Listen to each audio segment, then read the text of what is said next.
Okay, guys. So, yeah. I think the audio might just be a little bit better this time. I've cheated and hooked my Bluetoothed to my amp for my guitar, and it's a 25 watt amp. So I've only have it at like halfway, which is pretty. It's okay for it. I mean, for a computer, it's not gonna go as loud as it would on the guitar. That might be why. Anyway, so today we're gonna be watching some missing 411 cases, which is by YouTube. It's published by YouTube Movies and whatever. So I don't know if I'm gonna get copyrighted or what. I did get copyrighted. I got a copyright claim on the last video by that Blippy dude. So, oh well. Doesn't really affect me any. In fact, I made that man a little bit more money. He's getting ad revenue from it. Anyway, so today we are going to watch some of this. If you watch Mr. Ballin, you would see some of this. I've watched some of these, not very many of them. There's a book out on them. It's a really cool book. Have not gotten to read it, but considering it literally says book series right here, we'll see how it goes.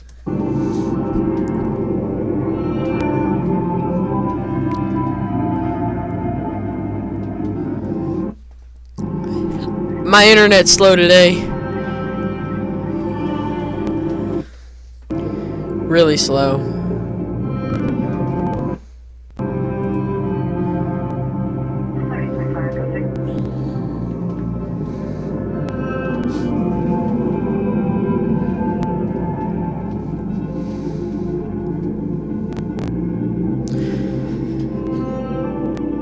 Okay, get on with it. Okay, I'm just gonna... Extensive, did not find anything. Good gravy grits! Hang on, I'm sorry for that. I had only been here a few weeks when this case, the biggest story of my career, happened.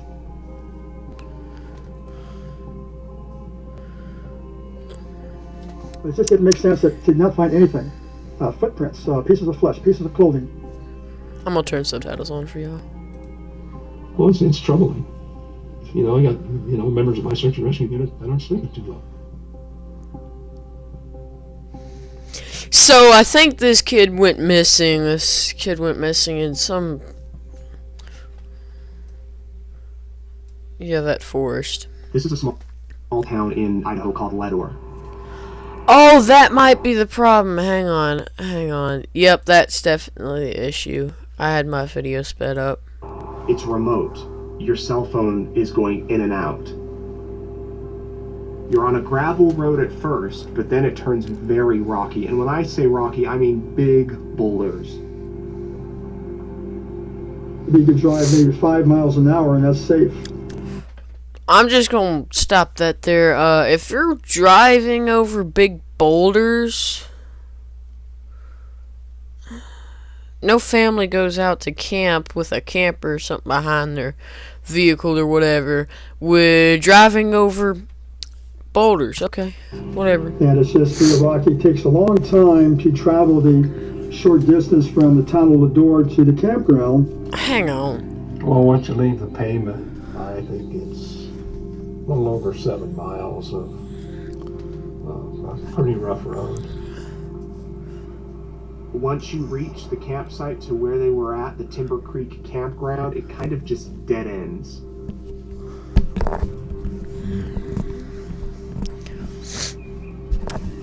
And you get out, and there's the campsite, there's a table, there's a fire pit.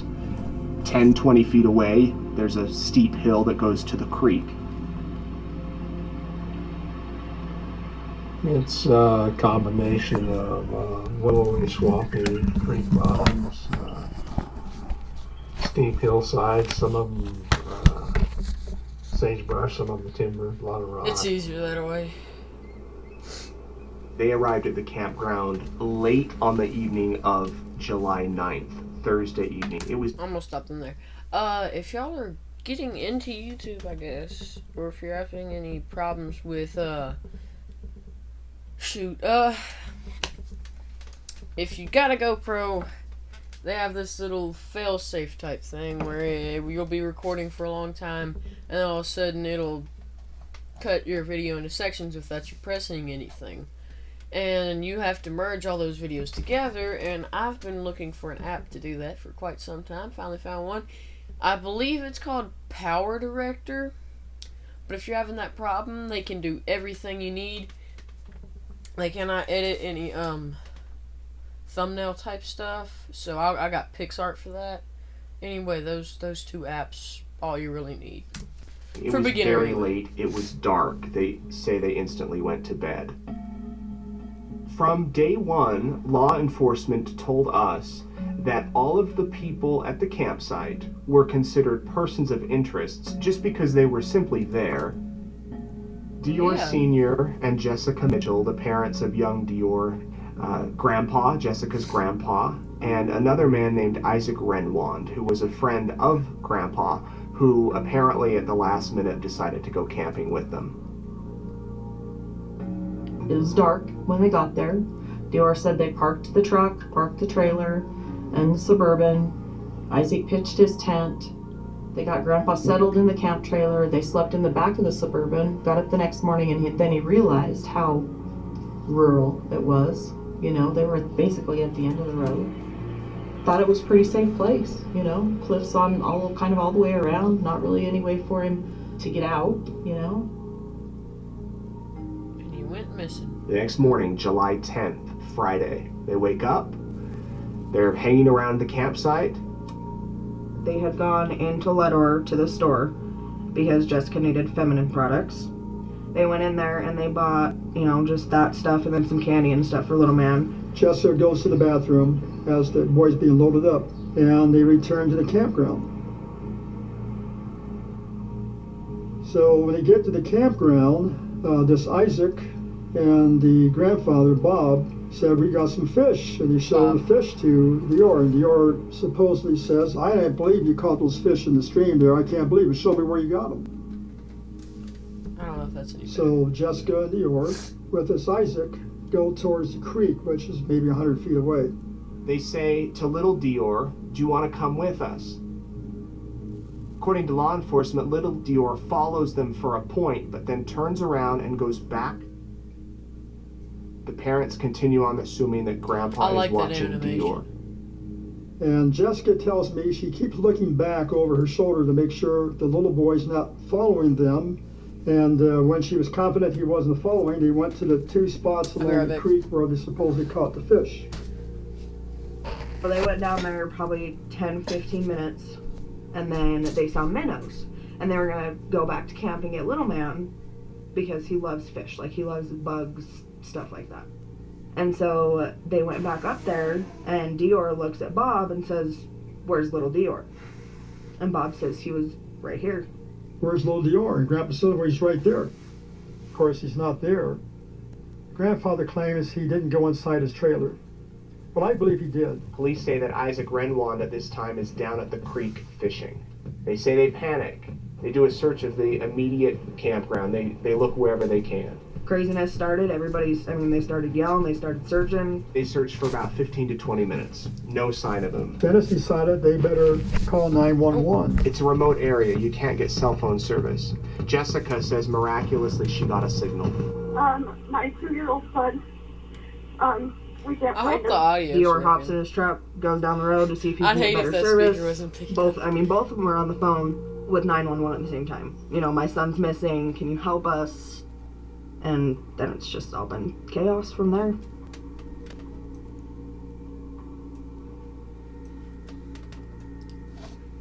I'm gonna try and keep my cam thing out of the way as much as possible.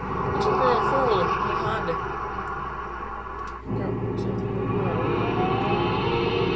Good evening, everyone. You're in the right place at the right time. This is Coast to Coast AM. Tonight, we plunge once again into the deep end of the paranormal pool. Hundreds of people vanished from our national parks and forests.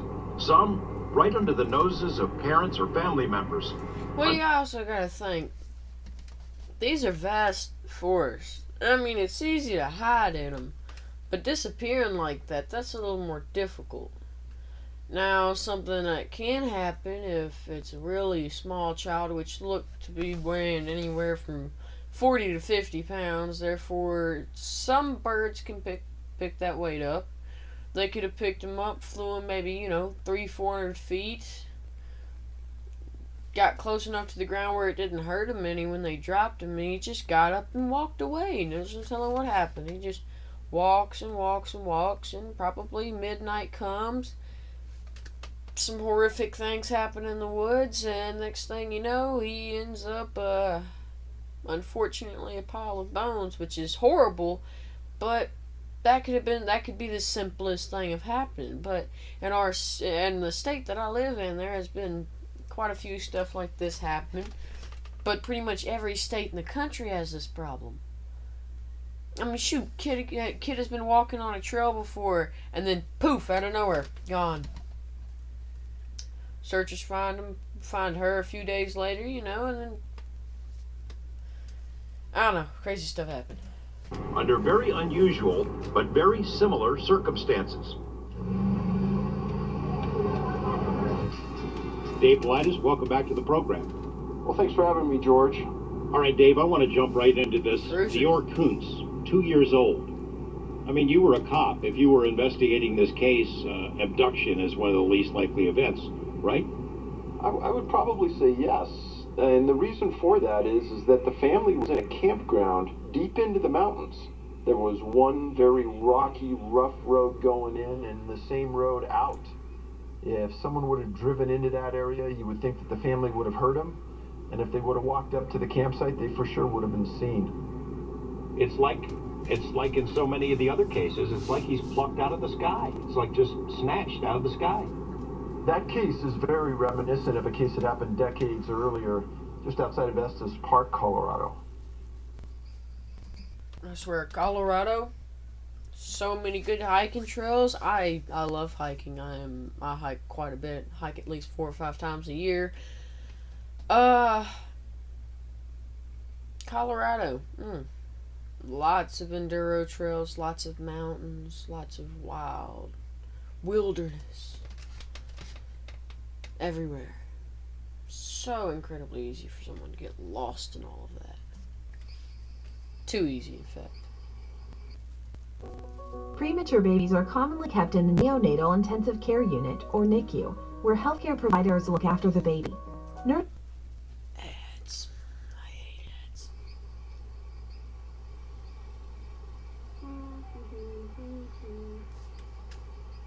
Person has a hearing problem, it looks like. That was a hearing aid. Hearing aid right ear. I don't know, this kid looks probably 6, maybe 7. Yeah. Hearing aid. Right there.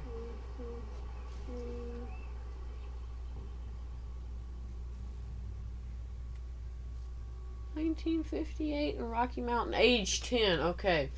A few years off. Okay. Just a few. Be alright. I said 6 or 7. Kids. St. Malo is particularly for Catholics, is one of the most visited places in the Estes Valley. Up on the hill, you have the statue of Christ. And then right below that is St. Catherine's Chapel.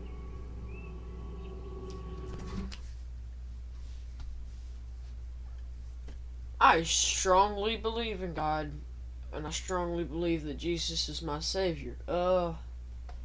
I hate to say it, but that's kind of a sketchy, mixture. Out in the mountains, nuns. Makes me think of a movie, 1 or 2 movies. I heard there's all sorts of types of nuns. You can find several comedy bits on, I forget the comedian's name, but he has a nice little, very, very interesting and funny story. Very, very, vocal about it. Profanity, lots of that. Anyway, if you want to check it out, go right ahead. It's shoot, I think it's Uncensored Comedy Central or something like that. Out of Control or something along those lines. It Comedy Central something. You'll know it when you see it. Anyway, back to the video. The story of St. Malice is really wonderful. It goes back to a man named Father Joseph Bassetti, who was a cool name. a Makes me Catholic think priest. of a pasta. One day in 1916, he came up to the Hosa Valley. 1 year off from being a movie name. Whatever. And he and two or three others were camping on the slopes of Mount Meeker when they saw a meteor in the sky. They got up, wandered toward the meteor, hoping they'd found where it came down, and ended up standing on the rock where St. Catherine's Chapel is located. And Father... Isn't that just coincidental? Shooting star. I'm gonna put up a big chapel here. Yeah, why not? Seems like a great idea. We're gonna have that wall there, fridge over there. Yeah, cell phone tower over there. Oh wait, this is 1916. It'll be alright. We'll invent that real quick. Father Bassetti said this would be a good place for a boys' camp, and the starts out boys' camp, and then I'm guessing goes to some kind of saint, chapel, something or other. It's just like great place, boys' camp, right out here in the middle of the Rocky Mountains. Why not? Sets it up. It's like, yeah, I think we're gonna change this to a chapel. Yeah. Out in the middle of nowhere. And the rest is history. Well, I'd like to know. I'm the caretaker here at St. Catherine of Siena's. Well, he looks like the type of dude I'd see going down the highway on a Harley. Hang on, what's that window in the background? What is it? That is, I have absolutely no idea what that is. This dude does not look like a caretaker. He honestly, and this is not like judging or anything. He just seems like the dude that wants peace and quiet and likes building things and riding Harleys. That's what I see in this man. He seems like he'd be a good guy. I mean, you don't just take care of a chapel for no reason, right? Out in the middle of nowhere. Why is this space not working? Chapel on the Rock. This was built in 1935 as a chapel for camp kids through all those years. Lots of camp. So, starts building this camp, and halfway through building it is like, chapel. Kids came here. We're developing our story here.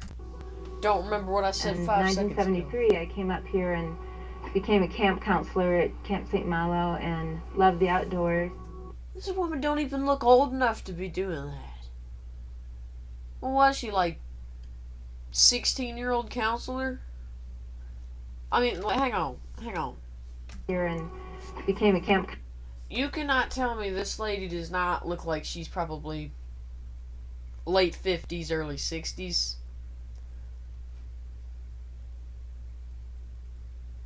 It not add up. She'd have to be over 55 or 56. She'd have to be probably 69? No, hang on. You know what, forget it. Either way, she does not look old enough. I guarantee there's no way she was old enough to be a camp counselor then. Camp counselor at Camp St. Malo and loved the outdoors. Was that a bulletproof vest? Plate carrier or something? Like, every week the kids would go on hikes. There'd be easy, medium, and hard hikes. And we'd have bonfire and lodge night where we did skits and sang songs, and the camaraderie was awesome. Skits and sang songs, and the camaraderie. These two kids know how to have fun. I mean, look at those faces. Like, they just look like they're out there to have a good time. They look like the type of kids that would go out there and start a fire and then get halfway through it and forget about it and go play in the mud and come back and half the forest is burned down. Camaraderie was awesome. Camaraderie. I didn't look right, I'm sorry. 58. It's August. It's a warm summer month. Whoa. Bobby Bicep was a 10-year-old camper. He was partially deaf, wore a hearing aid. Partially. So does that mean he's deaf in one ear, or he's partially deaf in both? And he liked to fish. Well, on August 15th at about 6 p.m., Bobby was fishing in the small creek behind the retreat when a counselor... And this counselor comes up and uses this pencil as a throwing dart and just shoot, and hits a fly right on the tree across the lake. That's what happens. Approached him and told him it was dinner time. Bobby acknowledged the counselor and started to follow him downhill towards the retreat. Okay, they'd have found... And started to follow him downhill towards the retreat. They could have found a 10-year-old. That is not a 10-year-old. I know a 10-year-old. In fact, I live right next to one. And he's taller than that. And by no means is he a big 10-year-old that just sits there and wants to be a weightlifter. No, he's by no means that. He is exactly nothing but a country boy that likes fishing. So, they could have found an actor. They really could have. I mean, that's not a hard job. Anyway, we'll get back into this. As the counselor was walking back, he turned behind him to look, and Bobby was gone. This Bobby kid, I guarantee you, is like Houdini's, Houdini was his, like, great uncles, aunts, nieces, brothers, sisters-in-laws,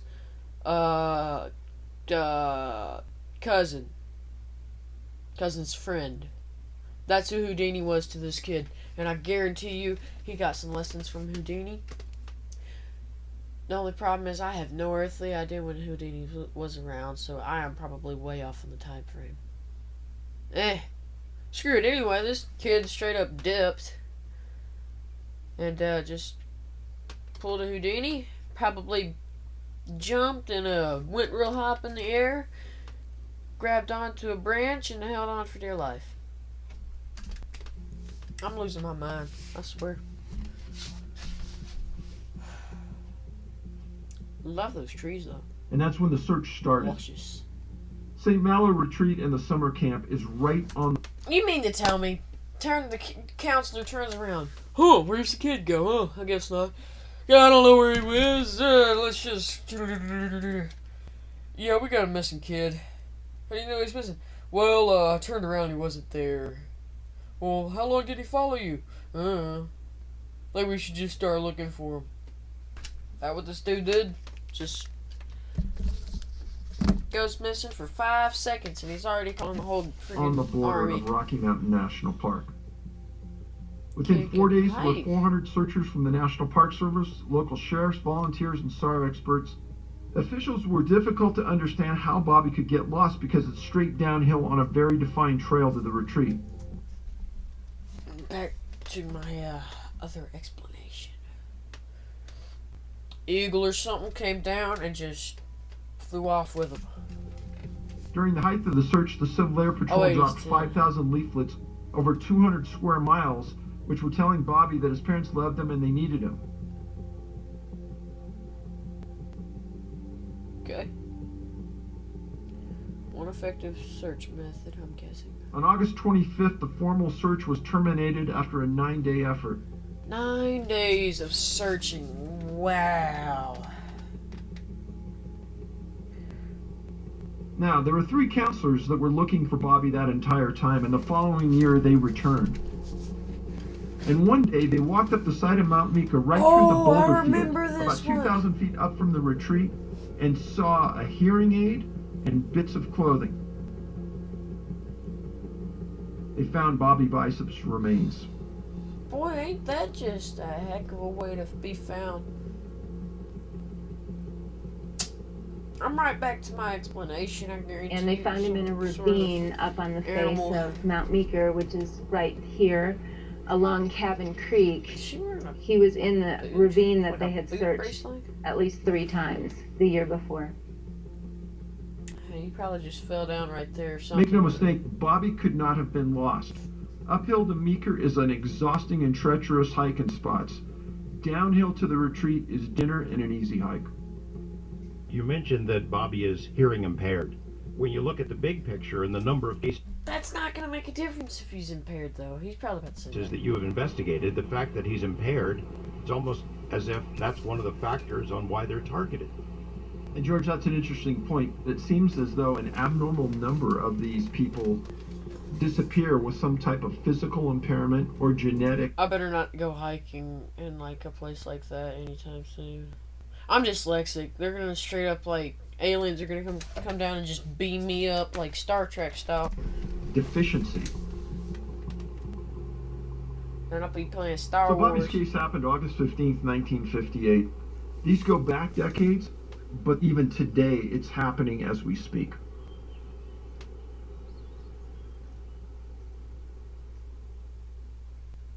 It's the third night an Idaho Falls family is spending without their son.